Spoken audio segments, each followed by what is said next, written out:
Welcome, Amy Shults, to the Dish with Dina podcast. Thanks so much for spending time with me today. How is it going on I was going to say your neck of the woods, but your neck is a little bit like my neck. Yeah, so I'm in Western New York. I'm 30 miles north of Buffalo, and it is very snowy. We had Yes. a bit of a snow dump recently at the time of this recording, a bit Hmm. messy. So thank you for joining me, and hopefully you're staying nice and warm. Yes. I like to sometimes start about like the origin story of how we met. In our case, you just reached out to me because I had posted something on one of our mutual Facebook groups. And I always like sharing this because you never know who you're going to cross paths with when you take a chance and just say, "Hey, I'm working on something." So this is our first time meeting. I was going to say Hmm. in real life, but in the virtual space. And I know that we have a lot in common just by being dietitians, but we also have, different things that we might specialize in. So why don't you take us back a little bit in your origin story of how did you get to where you are now? Sure. So soon after high school, I went to college. Within a year of being there, I decided I wanted to be a registered dietitian. So I went through that program. I did a coordinated program. So you have to do an undergraduate degree, then you also have to do an internship. So you're at a lot of hospitals and things like that. And now you have to get a master's degree to be a dietitian, but that didn't apply when I was going to school. And I worked at a few different jobs, one of them being I was put in different doctor's offices. So I was at primary care doctor's offices and pediatric offices and was seeing patients one-on-one. And sometimes I'd see patients with a pharmacist. So that was a really great experience. And I learned a lot about diabetes and diabetes management, diabetes education, and medications from the pharmacist. So that was a really valuable experience. Then I did a couple other things and ended up in private practice. I never really planned on working for myself, but here I am and I love it and I would never go back. You said you started from high school into college and you already knew what a dietitian is and was and did. It feels kind of unheard of to me sometimes where people are like, you don't know it until you are either referred to one or you just happen upon it. So, did you hear it through the grapevine, a career fair? Tell us a little bit about your first introduction into the dietetics world. So I didn't actually know what a registered dietitian was in high school, but I became interested in nutrition and like health class. I really enjoyed learning about nutrition. Any paper we had to write, I'd always write it about health or something medical. And I signed up to take a nutrition course. And then I met with the professor during their office hours. And I said, how do I become a nutritionist? And that's when I first heard, okay, there's something called a registered dietitian. And then it was a whole ordeal. I had to transfer to a different school because that school didn't have a program. And that's kind of how I ended there. So I have a lot of experience working with people with diabetes. And when I opened my private practice, I'm a registered dietitian nutritionist and a certified diabetes care and education specialist. So I have an additional certification. So I see people with diabetes, prediabetes, also other chronic health conditions such as high blood pressure or high cholesterol, PCOS. And I meet with my patients one-on-one in my office. The discussion around diabetes is, I think, so prevalent. I am not at all specializing, or I don't have a further certification in diabetes education or anything like that, but I was trained by the CDC for their Prevent Type 2 national Sure. curriculum. And I just want to share a couple of things about that. First of all, for anyone listening, we have kind of like a different hierarchy of how people are generalists, and then you go on to do things like we are doing being a registered dietitian, but then within that, you also have people who specialize within certain things, whether they are women's health dietitians, sports nutrition dietitians, endocrinologists related, like you are talking about too, where you have that specific certification in the diabetes education. You also have things like renal disease, pediatrics. So there's quite a long list of things that people can get involved with. But in the case of the CDC's training, there were just like a bunch of randos in that thing. So I say this only because for people who are listening to this, just because somebody might have training or some sort of certification in their back pocket doesn't necessarily mean that they are truly qualified to go into the nuances of that discussion. And so in the case of the CDC's training, it's a very just, kind of plug and play activities and a workshop and different kinds of lesson plans, more in the line of we are sharing information with you.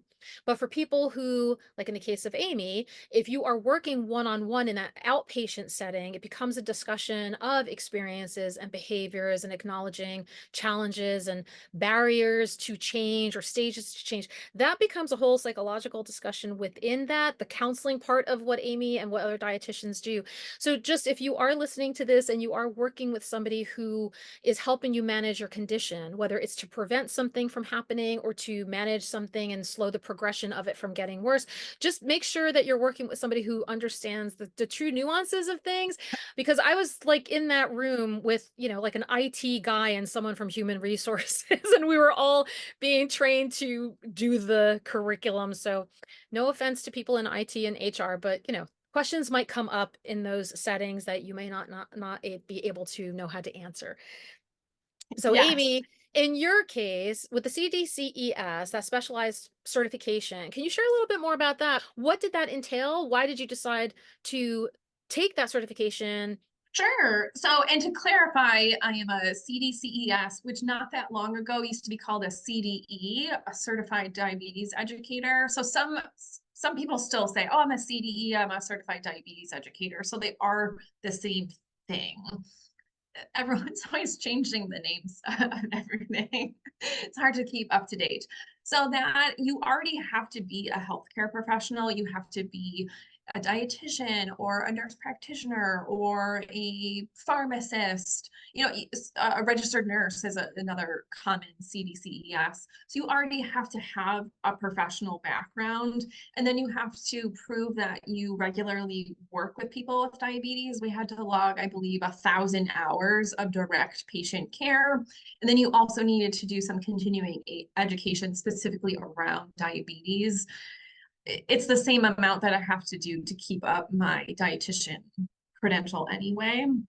And I decided to do that just because I really fell in love with diabetes, and I was in this multidisciplinary group where I was learning so much from the doctors and from the pharmacists that I just felt like why wouldn't I take it? You have to take a test. You have to take a test and get that additional certification. Some jobs really want you to have that, but a lot of times, dietitians, nurses, pharmacists are going to be working with people with diabetes, and not everyone is going to have that specialty certification.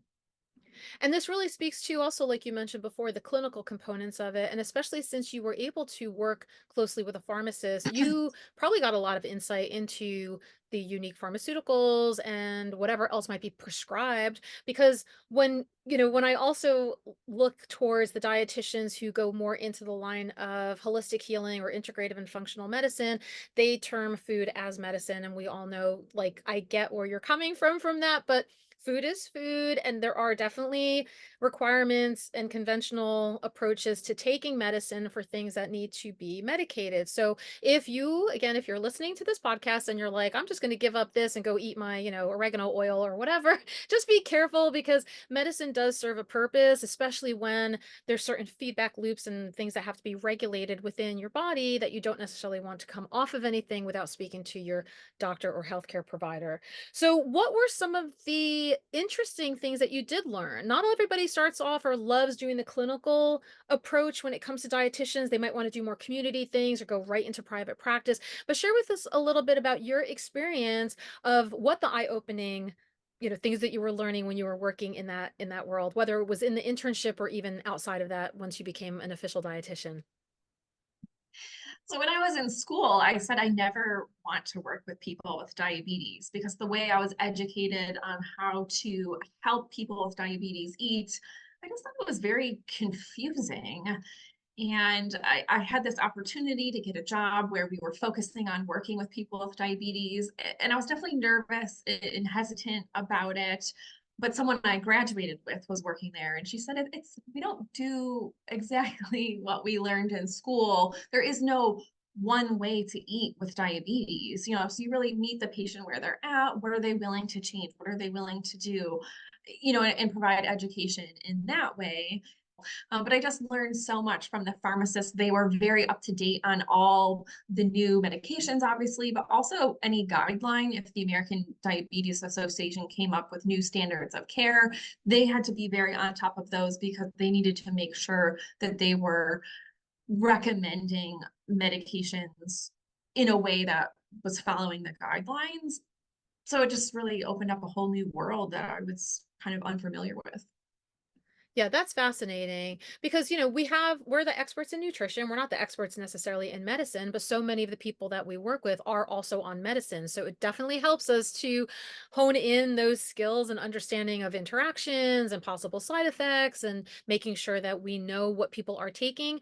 And so let's talk a little bit too about there is no, like you said, there's no one size fits all approach to certain conditions. And there might not also be one way that somebody looks when we think of somebody who has diabetes. We've talked a lot in this podcast before, but I'll share again the different kinds of diabetes where you have type 1 as an autoimmune condition where you could be born with it or maybe diagnosed a little bit earlier in life. Type 2 is a little bit more later onset, related more to like lifestyle issues perhaps, and sluggishness of the insulin sensitivity and reception there. And then we also have gestational diabetes, which that's actually my area of expertise. I started off as a prenatal dietitian and it was mostly high risk, and I learned a little bit too about how doctors will weigh the benefits and risks of certain medications because we want to make sure we're addressing this issue. And especially when you're pregnant, then we're also taking into account the fetus's health.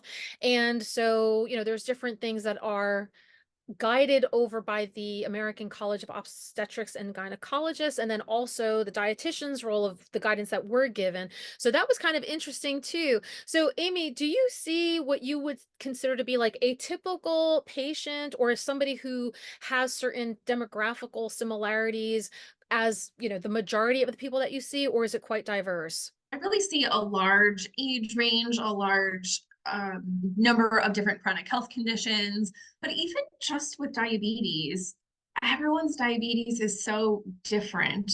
It's not just follow this formula and this is all the medication you should be on and this is what you should be eating. This is how you should exercise.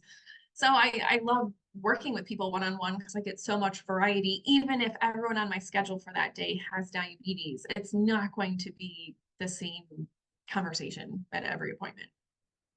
And I love that you're saying that too, because a lot of patients don't know that. They don't know that they can come in with questions or that what worked for one of their cousins might not be working for them.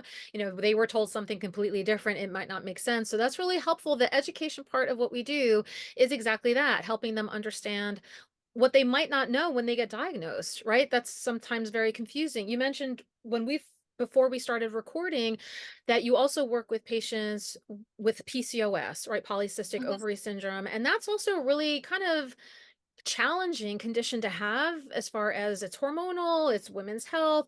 What are you seeing anything come up more often as far as questions or diagnosis around that condition? And how might you be addressing that when people come in to ask you to help? Just a quick backstory is I was diagnosed with PCOS when I was trying to get pregnant. And it was just a very weird experience where I explained to my OBGYN, I think I have some symptoms of PCOS. And she really brushed it off and said, oh, no, you don't. And then I saw a reproductive endocrinologist, which is like an infertility specialist at an infertility clinic. And that's when they said, oh, yeah, well, we'll test you for that. And then lo and behold, I was correct. Not that you should self diagnose, but I just feel like in 2024, we aren't where we should be with PCOS. So it's really fascinating for me as a diabetes educator. There's a lot of similarities between diabetes and PCOS. Insulin resistance is kind of a main driver of both of those conditions. However, we have so much data on diabetes and we have so many medication options. We have hundreds of pages of just standards of care for that, where PCOS we really don't have much. It's an underfunded, understudied, underdiagnosed condition. So with my patients with PCOS, a lot of them are asking about supplements.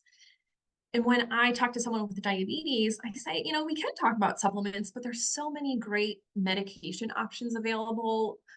Why wouldn't you just go that route? Where with PCOS, there aren't a lot of medication options. So it's like, yeah, we do need to talk about supplements such as like myo-inositol or something like that. So I get a lot of questions about supplements, and those are kind of some big ones there.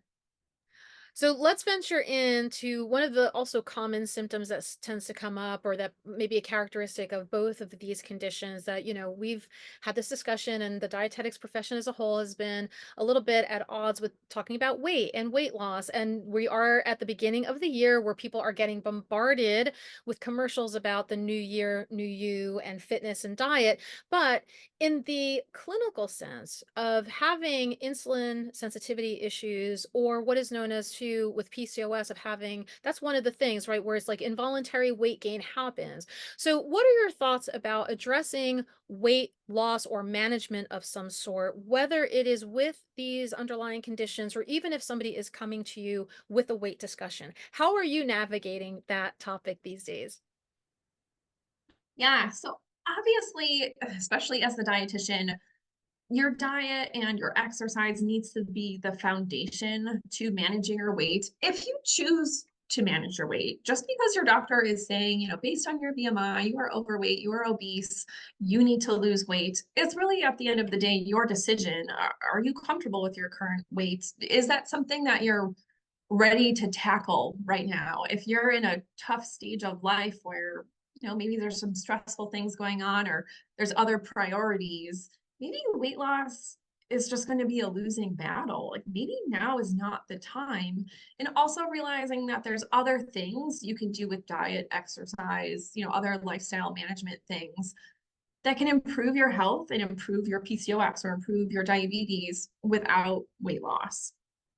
But if weight loss is really a goal of yours and you feel like, I'm making all these changes, I'm doing all these things, and I'm just spinning my wheels, and it potentially could be affecting your mental health, like I'm working really hard and not seeing results.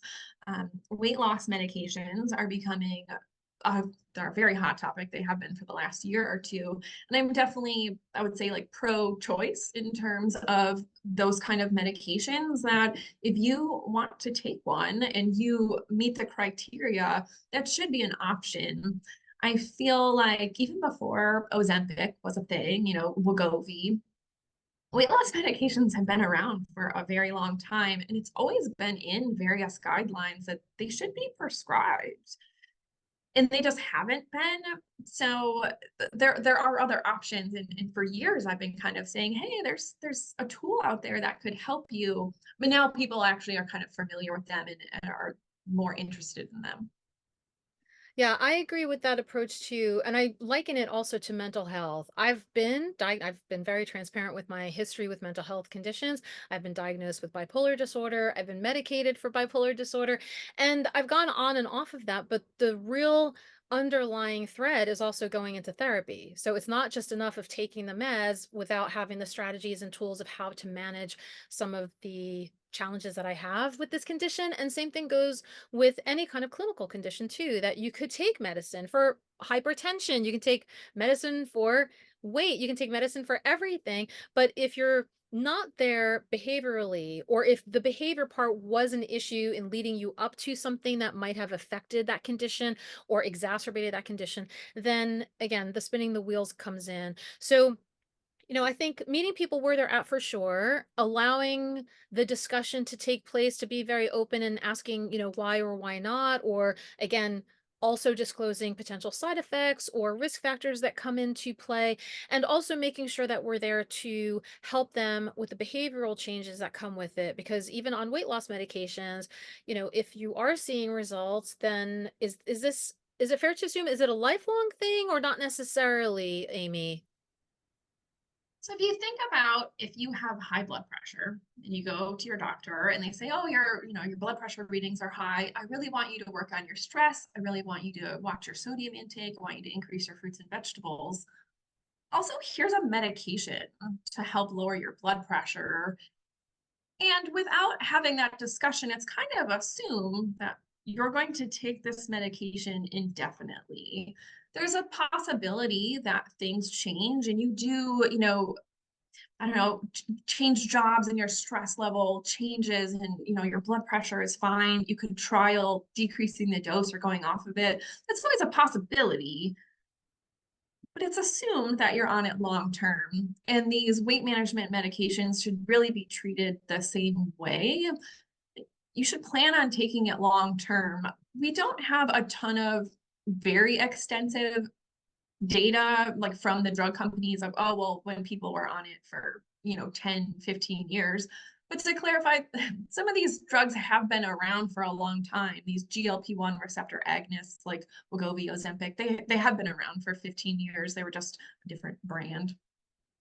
But the data that we do have, we're seeing that most people, not necessarily everyone, but most people, if they discontinue one of these medications, they do gain the weight back. It's not necessarily 100% of the weight, but probably like 2/3 of the weight that they lost, they are going to regain if they discontinue the medication. And I want to address too, the people that tend to struggle, like I'm in menopause right now, and I'm noticing some body changes and composition changes. And I also want to acknowledge that it's very rare, I think, if ever, that when we're in school or even at a doctor's office, that anybody ever talks to us about complete body composition discussions. Like, you don't hear about bone density. You're not often sent out, or insurance doesn't cover, DEXA scans. It's really about step on a scale and we'll just determine your worth in that way sometimes, and also your health in that way sometimes.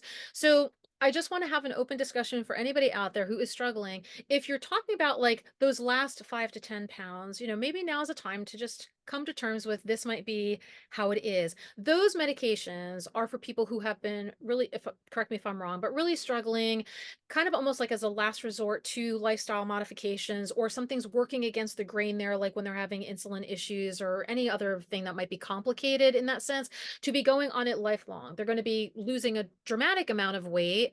I'm assuming in a long period of time, like it's not immediate extreme weight comes off of them, or am I wrong about that, Amy? So I think the answer is somewhat in between, where Yeah. if you've been on the medication for 3 months and you haven't lost a single pound, you are probably not going to lose weight. Some people are responders, some people are hyper responders. There's some people losing 50+ pounds on these medications. Unfortunately, there are some people that don't respond. I have patients that I have been working with who are on these drugs and literally their weight is exactly the same. You could even potentially gain weight on a weight loss medication.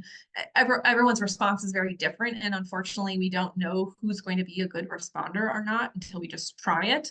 So you should see some weight loss pretty early on, but also Zepbound is a new one, and Wegovy, those injectable medications, you have to start on a lower dose and titrate your way up to more of a therapeutic dose. So it does take a long time. You're not going to lose 20 pounds overnight. Right. This isn't bariatric surgery. It's not an extreme restriction of anything. And so, talk to me a little bit about that too, then. What are some of the behavioral modifications that might need to be addressed when you are working with people who might be struggling in the world of managing their weight? Whether it seems like there's an extreme difference of where they think their ideal is to who they are right now, or if they're just like me, maybe going through some changes, or they have a particular condition that has now caused them to gain or have their weight change in some way. So again, diet and physical activity have to be a large part of that conversation. If you are successfully or even unsuccessfully losing weight, strength training should be a huge part of the program. If you are successfully losing weight, some of that is muscle and some of that is bone. We really want to minimize that as much as possible. And strength training also improves your like metabolic rate. So 6 weeks from now, when you're just hanging out on the couch, you're going to burn more calories than you would if you didn't have that additional muscle mass. So exercise needs to be part of it. And then diet, I don't put people on specific diets. You need to do keto, you need to do the DASH diet, but really thinking about, what what you're putting in your mouth does make a big difference in terms of your weight. So you can't just, oh, I'm just going to diet or I'm just going to take this medication necessarily. A lot of times you need a multi-pronged approach to be successful. I mean, we're healthcare professionals, but we're also human people, and we can relate to that fact that it can feel frustrating if you're trying to manage something or overcome something. We also can relate to the fact that it's really hard sometimes to juggle a million different things and keep things prioritized. And so this brings me to my conversation about you, Amy, leading and living by example, or how does your life go? Like, are there certain things that you try to implement for your own non-negotiables to make sure that you're managing your wellness, if you don't mind sharing? And thank you, by the way, also, I meant to say thank you for being so transparent about the PCOS diagnosis, because that is sometimes what gets us into the field, that we've been diagnosed with something. But going back to, how do you manage your wellness these days? So I have a private practice. I'm a small business owner. I'm very busy with that. And I'm trying to, do other things in addition. And then I have two young children at home. So things are different than they used to be. I used to go to the gym pretty regularly after having children, and through the pandemic, me and my husband actually decided to have a home gym instead. And we recently really revamped that. And now we have a squat rack with a barbell and weights. So I'm on this new adventure. So kind of a non-negotiable is, unless I'm sick or something's going on, I need to be in the basement exercising 3 times a week. To be honest, I'm not meeting the standards of like how many minutes you should be exercising a week. But I also am a real human being. And now is just not my time for that because I have two young children, and they're very dependent on me. So that's a lot of what I'm doing for my wellness. Taking care of my mental health has been very important to me recently. And then eating nutritious foods. I am a dietitian, but also not being too restrictive. I really do eat all foods. I love Sour Patch Kids and ice caps from Tim Hortons, if you have a Tim Hortons in your area. So I think it's important to be realistic of, yes, I do want to eat fruits and vegetables every day. I need to eat more vegetables multiple times a day, but just being gentle with myself and, understanding that this is a wild time for me in life. Do you mind if I ask you, how old are your kids? So they are a year and a half and 4. A year and a half and 4. Okay, so they're going through their own developmental stages and their own experimenting with foods as well. Are you noticing similarities or differences from when the 4-year-old used to be a year and a half and who the year-and-a-half-year-old is now? So I get a lot of comments that my children are wonderful eaters, and I'm so blessed with these children that will eat anything. Things do change though. I'm a dietitian and I've really educated myself on the best way to feed my children. And I'm not necessarily talking about vitamins and minerals. I'm talking about how I'm presenting food to them and not pressuring them. You have to have 3 more bites before you can have dessert. We don't do things like that in our household. And my husband's very on board with the decisions I've made on how we feed our children. But I will say that younger children, my 18-month-old, she eats more than my 4-year-old a lot of times. And I also think she's going through a growth spurt right now. That is the time where they are growing rapidly. As much as a 4-year-old is still growing rapidly compared to an adult, they're not growing as quickly. So I would say that they're quite similar in the way they eat when they were the same age. But yeah, my 4-year-old doesn't always eat well. Sometimes we sit down for dinner and he says, I don't want to eat that. And I make sure to give him some milk or some fruit, some food that I know he will most likely eat. And I just don't make a big deal about it. I don't have children, so I'm not one to have to comment on this, but from the conversations I've had with other people in the past, and we also had Oh gosh, I think back in season 1 or season 2, I interviewed somebody who talks about picky eaters and having that conversation with the family. She's a dietitian who works specifically with families, and it really is trial and error. And it's just like anything in life, right? Things take patience and commitment and consistency, and it can be kind of frustrating, especially when you're working with your children. You don't want to come across like, my child is starving or I'm starving my child, and that's probably not going to happen. If you have access to food and you're able to present something, the child will eventually eat something that they feel is good or worthy to them at that time. And then maybe it's just a jag, right? Maybe they go through, I don't like green things this year, and next year I'll like green things again. So be patient with yourselves out there, parents and parents Yes. to be. Amy, will you share with us what a current week in the life of you looks like? You mentioned you run a private practice. Are there other things that you are doing in the business world?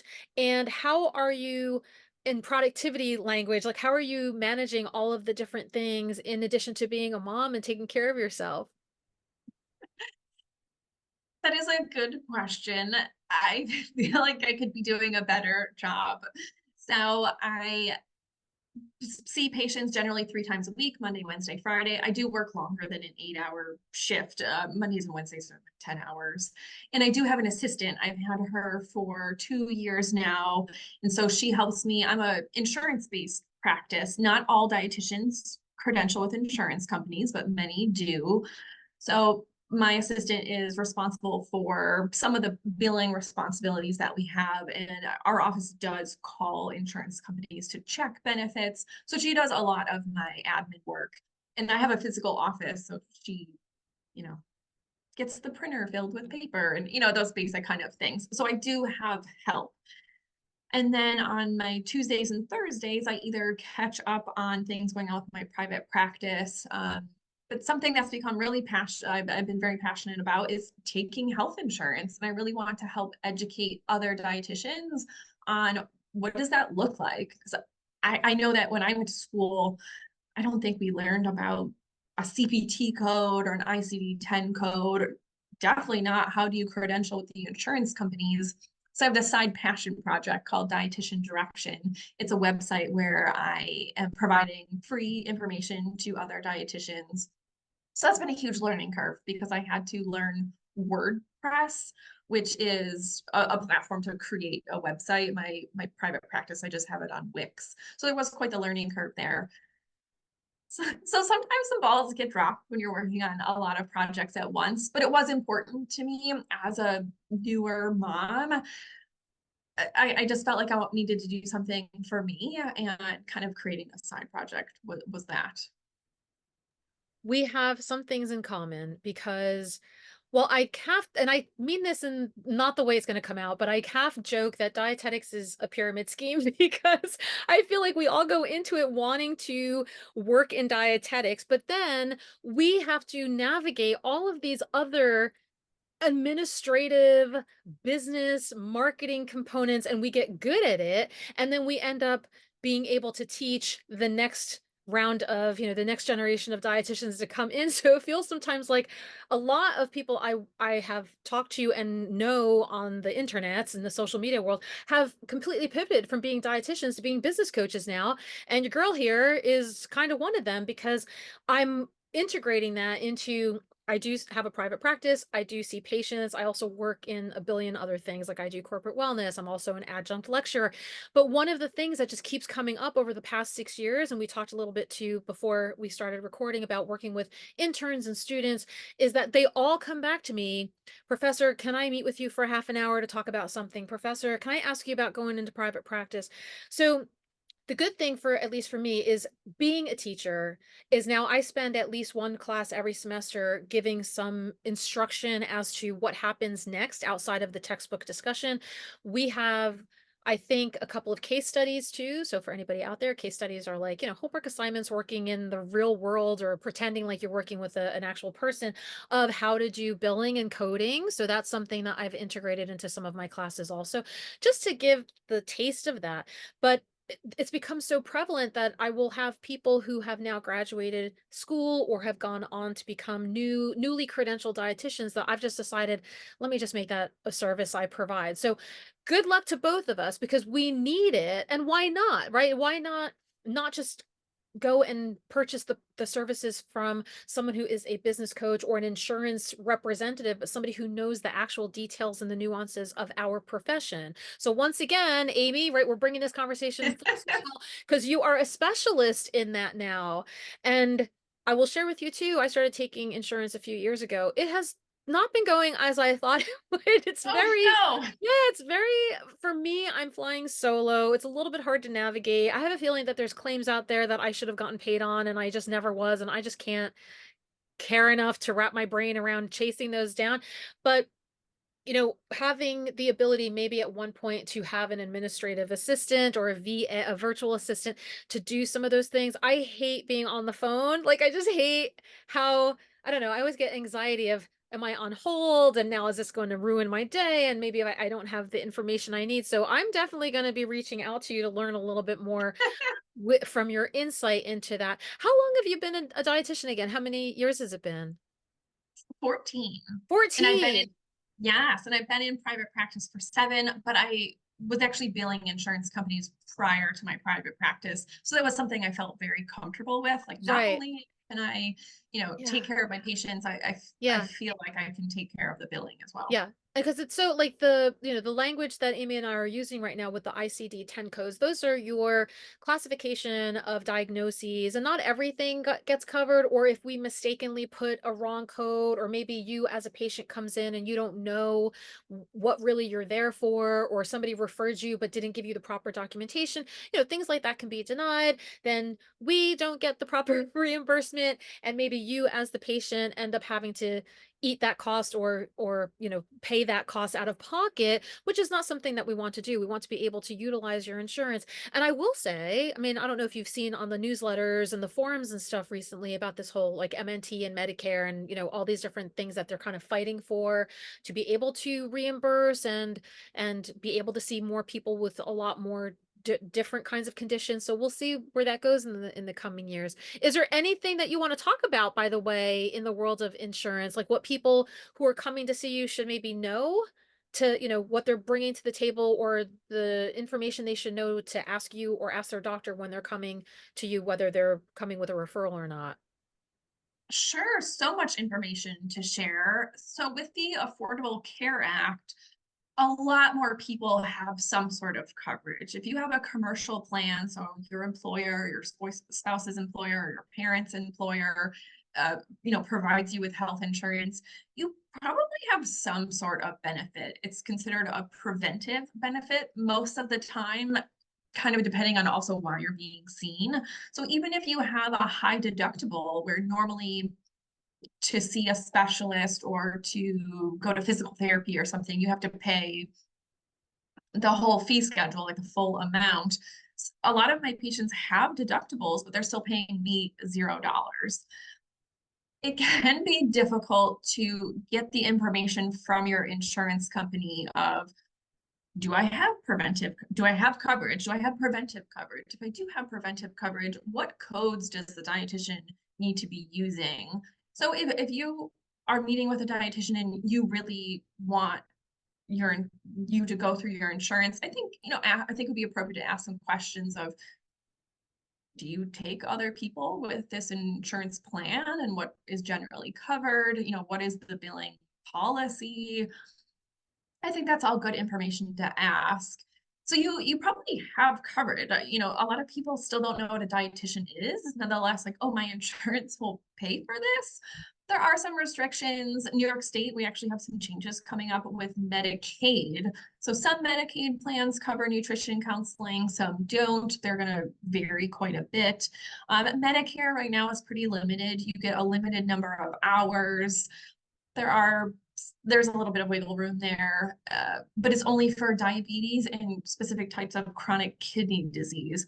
So every week I get phone calls saying, hey, my doctor told me to make an appointment with you.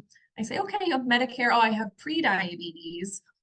Well, that's not covered. And people are just shocked. Well, I have Pre-diabetes, like my doctor, I have a referral. My doctor told me to see you. It doesn't matter. But we're hopefully someday going to pass something called the M&T Act, which will change a lot of those things. And for those of you unaware of the acronym we're using, MNT is medical Hmm. nutrition therapy. It is the service that dietitians provide. That's what makes us stand out. And, just as a little side note, because I love getting on my soapbox every time I have these conversations, just be conscientious that not every healthcare provider understands how to speak to you about diet and nutrition, and they might actually give you some incorrect information or misinformation. We are the ones as dietitians who are staying on top of a lot of the current research and also being able to field certain questions or debunk certain things that, I've heard a lot of really messed up stuff coming out of doctor's office sometimes. And so if that is the case, at least in my world, maybe Amy, you're doing this too with kind of like damage control, but I will sometimes go back to the doctor and say, hey, that's not right, or that's not true, or where did you hear that? I'm wondering if my patient misunderstood what you mentioned, and maybe we can clarify that, because once you send them to me, I'm like, No, that's not it at all." I can give lots of examples, but I won't. So will you share with us too, what is the future you holding? What are your plans for, however 3, 5, 10 years, however far out you want to go, Amy? Sure. So I plan on always working with patients. I love learning from my patients so much about what I know about. I don't personally have diabetes, so I need my patients to share with me like what is life like with diabetes or whatever chronic health condition they have. So I think that will always be a part of my plan. But I do kind of want to help educate other healthcare professionals, other dietitians included. I've been in the field for a while now, and I feel like I have a lot of great messages to share. And if I'm just speaking with people one to one, even if I have a jam-packed schedule, that's only so many people I can directly touch. Where I feel that I'm at the point of my career where in the next 5 to 10 years, I would like to kind of move my energy a little bit so I can help other people help their patients. Yeah, that's really important to acknowledge that, we have 168 total hours in the week. However many hours, like you said, you're doing maybe 10-hour shifts of seeing patients, but also within that too is administrative and follow up and making calls or meeting with your assistant. And then there's only so many people you can work with if you're doing one-on-one. So a lot of us will go into group or workshop or online courses or things that we're trying to get out there just because it's important for us to have a voice in the healthcare world to make sure that the language is getting out there, the word is getting out there. And then that ends up helping us empower and advocate for our patients ultimately, right? Having them understand what's going on with their conditions, with that population, and feeling a little bit better suited, I guess, to have conversations with their health providers. So it's kind of like, again, the full circle discussion. Amy, as we're coming up on the end of our conversation together, is there anything else that you wanted to share that I might not have remembered or thought about asking you? What I want people to understand is that dietitians are out there to help them. They most likely have health insurance coverage for that.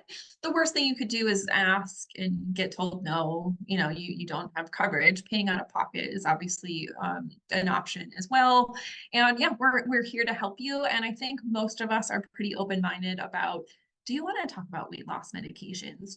Is weight loss even something? Just because your doctor tells you have to lose weight, that doesn't necessarily mean that I think you have to lose weight, and that's the only way to solve your problems. So we are, an allied healthcare professional that's here for you. Yeah, that's so, I love that you said that too, right? We want to make sure that we're there as part of what's known as your interdisciplinary team. And being part of your team means working in a way that benefits you and the outcomes of you and your health. And so if you're not working with somebody who feels like that, then maybe look around if you can get access to a different healthcare provider who is a little bit more aligned in what you do.